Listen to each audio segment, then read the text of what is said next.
কথায় আছে বাঙালিদের 12 মাসে 13 পার্বণ।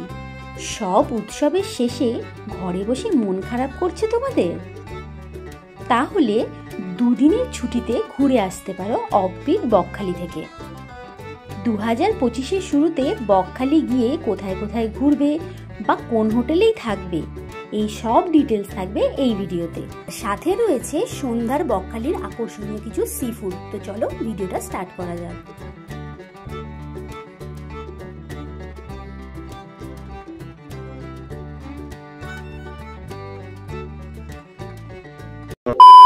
আমি গিয়েছিলাম স্কুটি নিয়ে, বাট তোমরা মাত্র 25 টাকার বিনিময়ে শিয়ালদাহ থেকে নামখানা লোকাল ধরে চলে আসতে পারো নামখানা স্টেশনে। সময় লাগবে মাত্র 3 ঘন্টা। স্টেশন থেকে জন প্রতি 50 টাকায় পেয়ে যাবে বকখালি যাওয়ার টোটো এবং অটো। পৌঁছে একটু ফ্রেশ হয়েই আমি চলে এসেছি বকখালির বিচে। আর এই মুহূর্তে বিচ কিন্তু একেবারেই খালি, আর জল রয়েছে প্রচন্ড দূরে, মানে জলের যে চিহ্নই আমি দেখতে পাচ্ছি না। প্রায় 2 থেকে 3 কিলোমিটার হেঁটে যেতে হচ্ছে। বাট এই মুহূর্তে যেহেতু মরা কটাল চলছে, সেই জন্য জলটা এতটা দূরে। তোমরা একটু গুগল সার্চ করে নিও কোন সময় জোয়ারটা আসছে, তাহলে কিন্তু তোমরা সেই সময় এলে একদম জলটা সামনে দেখতে পাবে। এই যে এরিয়াটা দেখতে পাচ্ছ, এখানে কিন্তু সব রকমের খাবারের দোকানগুলো থাকে। সন্ধ্যেবেলায় এই জায়গাটা আরো বেশি জমজমাট লাগে। এই মুহূর্তে যেহেতু সকাল বেশি এখনো বাজেনি, সেই জন্য ফাঁকা ফাঁকা জায়গাটা লাগে। যার তোমাদেরকে আমি পুরো দেখাচ্ছি, পুরো যেন বিস্তীর্ণ শুধুমাত্র মাঠ, একদম ফাঁকা, সেই সমুদ্র সেইখানে। দেখতেই পাচ্ছ কতটা ফাঁকা রয়েছে। এখনো যেহেতু সিজন স্টার্ট হয়নি, জাস্ট ডিসেম্বর পড়তে চলেছে, আর সিজন কিন্তু এবারেই স্টার্ট হয়ে যাবে। তাই এই সময় কিন্তু বকখালি ঘোরাটার জন্য একদম appropriate time. Bakkhali sea beach ঘুরে দেখার পরে আর কোথায় কোথায় কি কি সাইট সিন রয়েছে, চলো সেগুলি তোমাদেরকে ঘুরে দেখাই। স্কুটি নিয়ে দুদিকে গাছপালা ভরা সুন্দর শান্ত পরিবেশের মধ্যে দিয়ে প্রথমেই আমি চলে গেলাম হেনরি আইল্যান্ডে। তোমরা এই সাইট সিনগুলো টোটো করে ঘুরে নিতে পারো। টোটো রিজার্ভ করতে লাগবে মাত্র 300 থেকে 400 টাকা। তোমাদের সুবিধার জন্য আমি টোটোর নাম্বারটি ডেসক্রিপশনে দিয়ে দিলাম। হেনরি আইল্যান্ডে যাওয়ার ঠিক আগেই পড়বে একটা বিশাল বড় ওয়াচ টাওয়ার, আর এখন আমি এই ওয়াচ টাওয়ারের ওপর থেকে দৃশ্যগুলোই তোমাদেরকে দেখাবো। এখানে উঠলে তোমরা দেখতে পাবে চারিদিকে সুদূর বিস্তৃত ম্যানগ্রোভ গাছের ঘন অরণ্য, আর তারপরেই পড়বে সমুদ্র সৈকত। আর তার ঠিক আশেপাশেই রয়েছে বিশাল বড় বড় মাছের ভেড়ি। নানা রকম মাছের চাষ করা হয় এইখানে, যেগুলো এই ওয়াচ টাওয়ার থেকে দেখতে কিন্তু অসাধারণ লাগছিল। বকখালির সাইড সিনগুলোর মধ্যে আমি সবার প্রথমে চলে এসেছি হেনরিজ আইল্যান্ডে। এখানে কিন্তু অপরূপ সুন্দর এই আইল্যান্ডটা, আর এখানে পুরোপুরি ফাঁকা ফাঁকাই থাকে। এখন যেহেতু ওয়েদারটা আস্তে আস্তে চেঞ্জ হচ্ছে, শীতকাল পড়ছে, তাই প্রচুর মানুষের কিন্তু ভিড় হতে চলেছে। আর এই পুরো দুটো সাইড দেখো ম্যানগ্রোভের জঙ্গল, আর ভীষণ সুন্দর এক্সপিরিয়েন্স আমার এখানে এসে। এই জঙ্গলের মাঝে সরু পথ ধরেই পাখির কিচিরমিচির গান শুনতে শুনতেই আমি সোজা পৌঁছে গেলাম সি বিচে।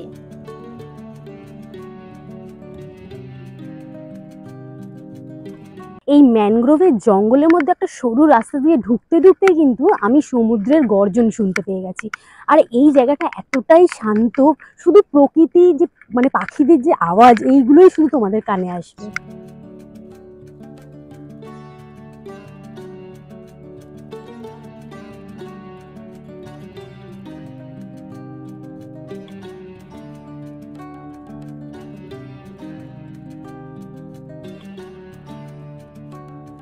আমি পৌঁছে গেছি হেনরিজ আইল্যান্ডে। এত সুন্দর ঝলমলে দিন, আর তার মধ্যে এরকম একটা শান্ত ফাঁকা বিচ। যারা কিন্তু নিরিবিলিতে একটু ঘুরতে পছন্দ করো, তাদের জন্য কিন্তু একদম আইডিয়াল। আমি তোমাদের পুরো বিচটা ঘুরে দেখাচ্ছি।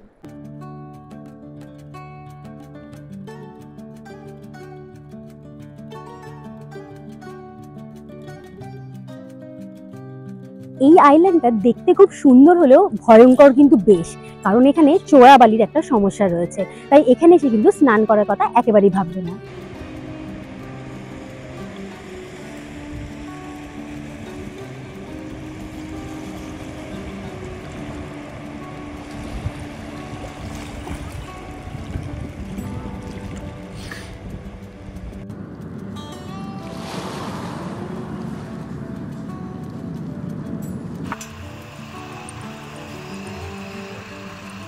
এবার আমি চলে এসেছি কার্গিল বিচে। এই বিচটা তোমাদেরকে ঘুরে দেখাবো ভালো করে।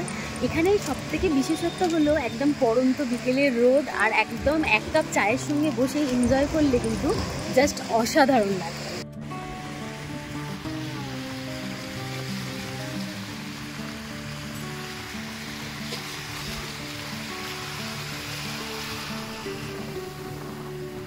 এখানেই কিছুক্ষণ বসে এক কাপ চায়ের চুমুক দিয়ে বেশ কয়েকটা ছবি আর রিলস বানিয়ে সানসেটটা এনজয় করে বেরিয়ে পড়লাম জম্বু দ্বীপের উদ্দেশ্যে। সি বিচ থেকে একটু দূরেই রয়েছে জম্বু বিচ। এখানে তোমরা এখন যেটা দেখছো এটা কিন্তু জম্বু বিচ রয়েছে। এখানে কিন্তু পুরো এই যে পাড়টা বাঁধানোর কাজ চলছে, সেই জন্য এই মুহূর্তে এখানে এইরকম অবস্থা, না হলে কিন্তু এটা পুরো অন্যরকম। আর এই যে পুরো দেখছো পাড় বরাবর এই জায়গাগুলো কিন্তু পুরো বাঁধিয়ে দেওয়া হয়েছে। এই বিচে দেখার মতো সেরকম কিছু নেই। এখানে কিন্তু একটা প্রায় ভগ্নদশাগ্রস্ত একটি বাড়ি রয়েছে। লোকে বলে এটি ফ্রেজার বাবুর বাড়ি, বাট এটা কিন্তু কলকাতা পোর্ট ট্রাস্টের একটি অফিস ছিল, যেটা এখন একদমই পুরোপুরি ভেঙে গেছে। আর সেরকম এখানে কিছু দেখার নেই, তবে এখানে তোমরা বসে সানসেটটা কিন্তু এনজয় করতে পারো।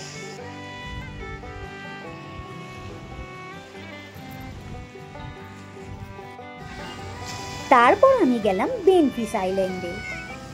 বেনফিশ যাওয়ার রাস্তাতে একটা ইন্টারেস্টিং জিনিস আমার চোখে পড়লো, যদিও আমি এখানে একদম স্মেলের জন্য দাঁড়াতে পারছি না। খালি জাস্ট দেখো আমার চোখের সামনে যে জায়গাটা তোমাদেরকে দেখাচ্ছি, পুরো শুকনো মাছের প্রচুর পরিমাণে মাছ রয়েছে, প্রচুর ভ্যারাইটিস এর মাছ রয়েছে, আমি দেখে তো জানি না। আর ওই যে এরিয়াটা তোমরা দেখতে পাচ্ছ ওই দূরে, ওই যে জায়গা, ওগুলো কিন্তু পুরোপুরি মাছ কিন্তু শুকনোর জন্য ঝোলানো হয়েছে।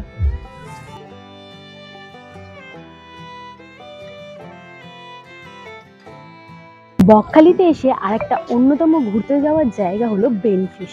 এই আমার পিছনেই তুমি দেখতে পাচ্ছ, এই যে হচ্ছে ট্রলার, মানে সমুদ্রেতে গিয়ে এনারা পুরো এক সপ্তাহ তারও বেশি সময় ধরে পুরো মাছ ধরে নিয়ে আসে, এবং এই বেনফিশেই কিন্তু পুরো মাছটাকে এখানে স্টোর করা হয়, তারপরে এখান থেকে এক্সপোর্টের কাজে ব্যবহার করা। আমি তোমাদেরকে পুরো জায়গাটা ঘুরে দেখাচ্ছি। দেখো সামনেই কিন্তু দুটো ট্রলার পুরো প্রস্তুতির সঙ্গে কিন্তু সমুদ্রের দিকে রওনা দিচ্ছে। তোমরা দেখতে পাচ্ছ কত ওর মধ্যে বড় যে ড্রামগুলো থাকে, যেগুলোর মধ্যে কিন্তু মাছগুলোকে স্টোর করে নিয়ে আসা হয়, সেগুলো কিন্তু রয়েছে।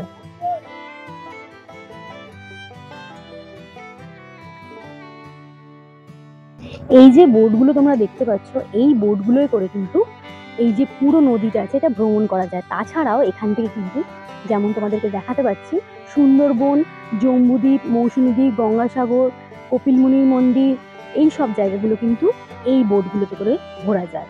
দেখো এখানে লাইন দিয়ে কিন্তু সব নৌকাগুলো রয়েছে। এগুলো হচ্ছে ছোট নৌকা, এনারা মোটামুটি সামনের দিকে সমুদ্রের যে এরিয়াগুলো রয়েছে সেগুলোতে মাছ ধরেন। আর ওই যে বড় বড় ট্রলারগুলো দেখতে পাচ্ছ, ওগুলোতে করে কিন্তু সমুদ্রে ওনারা চলে যান প্রায় সপ্তাহখানেকের জন্য। আর তারপরেই ওখান থেকে কিন্তু সব যে মাছ আমাদের আসে সেইগুলো কিন্তু ওখান থেকেই আসে। দেখো এখানে কিন্তু জাল বোনার কাজ চলছে অলরেডি। আর দেখো কি বিশাল বড় কিন্তু জালটা ওখানে স্টার্টিং হয়েছে, আর হতে হতে কিন্তু এইখানে এসে জালটা শেষ হয়েছে।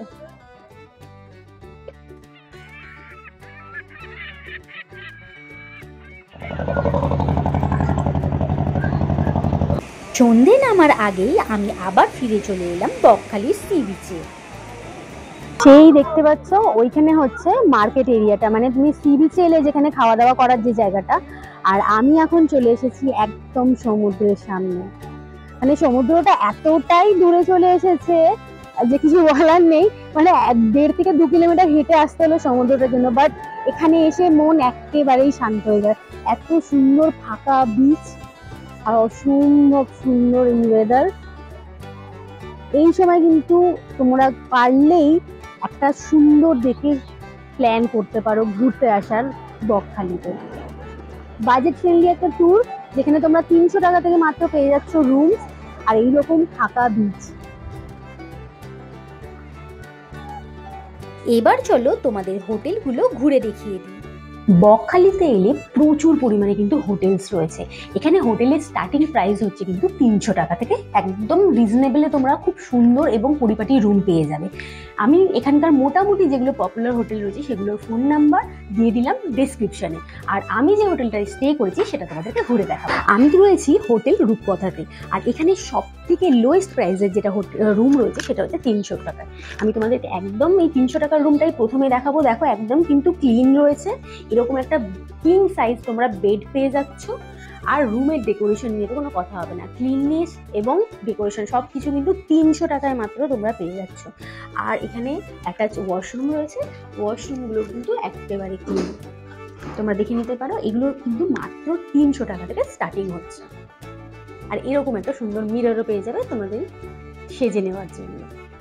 তোমাদেরকে আরও একটা রুম দেখাই। এই রুমগুলো হচ্ছে উইথ এসি অ্যান্ড গিজার। তোমরা যদি এসি অ্যান্ড গিজার ইউজ করো তার জন্য এক্সট্রা পে করতে হবে। দেখতে পাচ্ছ এখানে কিন্তু এসি রয়েছে, এসি নিয়ে হচ্ছে 650, আর যদি তোমরা গিজার ইউজ করো তাহলে 550। আর যদি without AC and without geyser তোমরা নিয়ে নাও এই রুমটা, এটার ভাড়া পড়বে 450।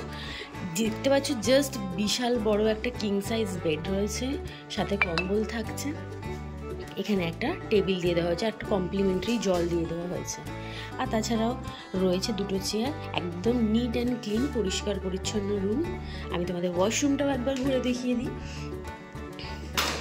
পরিষ্কার পরিচ্ছন্ন নিট অ্যান্ড ক্লিন ওয়াশরুমটাও রয়েছে। আর সাথে আমরা কিন্তু পেয়ে যাবো একটা ব্যালকনি, অসম্ভব সুন্দর। সামনে বেরোলেই কিন্তু এরকম একটা সুন্দর ভিউ পেয়ে যাচ্ছ। সামনে কিন্তু একটা পুকুর রয়েছে, যার জন্য এই জায়গাটা একটু কনজেস্টেড নয়। আর ব্যালকনিটাও বেশ বড়, এখানে বসে গরম গরম 2 কাপ চা আর জাস্ট এনজয়মেন্ট। দেখো এই যে হোটেলটায় আমি আছি, এই হোটেলটায় কিন্তু তোমরা একদমই থাকতে পারো। ভীষণ সুন্দর এবং বাজেট ফ্রেন্ডলি একটা হোটেল। আমি চলে এসেছি রাতের মার্কেটটাতে, মানে বিচ সাইডে যে মার্কেটটা বসে সেইখানে। এখানে কিন্তু অনেক রকমের জিনিস রয়েছে, অ্যাক্সেসরিজ রয়েছে, অনেক বাচ্চাদের খেলনা রয়েছে। তো চলো এবারে আমি ওটাই ঘুরে দেখাবো তোমাদের।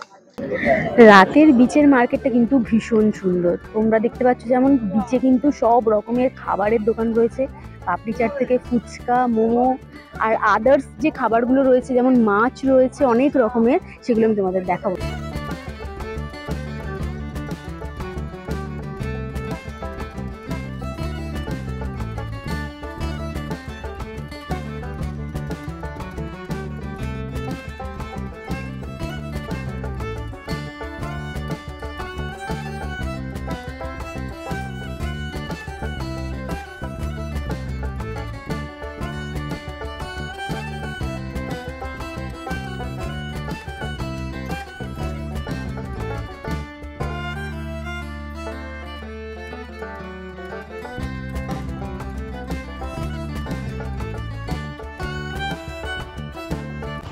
বকখালিতে আসলে তোমরা অবশ্যই এই গুড় কারখানাগুলোতে ঘুরে যেও।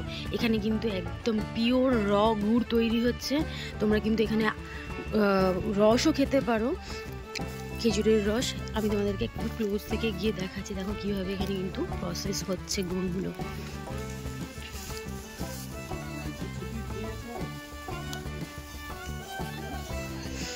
ভীষণ স্যাটিসফাইং দেখতে লাগছে, গুড়ের যে ফুটছে না। দেখো ওই জায়গাটায় কিন্তু রসটা ফুটছে, আর এখানে কিন্তু অলরেডি গুড় তৈরি হয়ে গেছে।